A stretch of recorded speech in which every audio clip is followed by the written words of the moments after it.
வணக்கம். இன்னைக்கு பிரெட்ல கேசரி செய்கிறது எப்படின்னு பார்க்கலாம். அதுக்கு 8 பீஸ் அளவுக்கு பிரெட் எடுத்து வச்சிருக்கேன். 50 கிராம் அளவுக்கு பால்கோவா, 200 கிராம் அளவுக்கு சர்க்கரை, 4 டீஸ்பூன் அளவுக்கு நெய் சேர்த்துக்கலாம், அரை டீஸ்பூன் அளவுக்கு ஏலக்காய் தூள், ஒரு 10 முந்திரியை உடைச்சு வச்சிருக்கேன். இந்த பிரெட்டை மிக்சி ஜார்ல போட்டு பொடிச்சு எடுத்துக்கலாம். இந்த அளவு பொடிச்சதை ஒரு பிளேட்டுக்கு மாத்திக்கிறேன். ஒரு டீஸ்பூன் அளவுக்கு நெய் சேர்த்து முந்திரியை வறுத்துக்கிறேன். 2 டீஸ்பூன் அளவுக்கு நெய் சேர்த்துக்கிறேன். பிரெட் தூளை போட்டு வறுத்து எடுத்துக்கலாம். ஃப்ளேமை சிம்மிலே வச்சு வறுத்துக்கோங்க.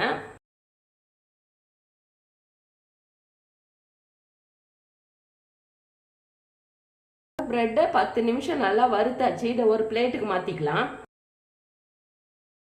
எடுத்து வச்சிருக்க சர்க்கரையை சேர்த்துக்கிறேன். இதுலயே அரை கப் அளவுக்கு தண்ணி சேர்த்துக்கலாம்.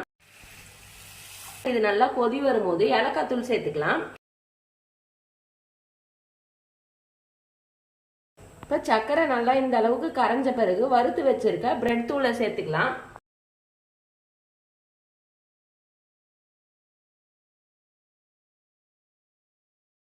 ஒரு பிஞ்ச் அளவுக்கு ஃபுட் கலர் சேர்த்துக்கிறேன். உங்களுக்கு வேணாம்னா அவாய்ட் பண்ணிடுங்க.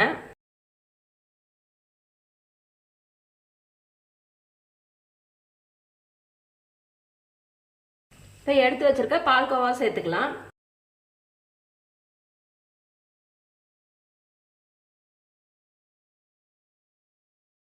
நல்லா கலந்து விட்டுட்டு 4 டீஸ்பூன் அளவுக்கு நெய் சேர்த்துக்கிறேன்.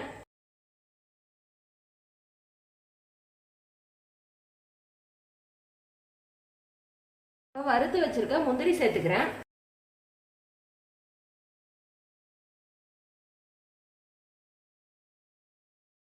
சுவையான பிரெட் கேசரி இப்போ ரெடி ஆயிடுது. இதை கேஸ் ஆஃப் பண்ணிக்கலாம்.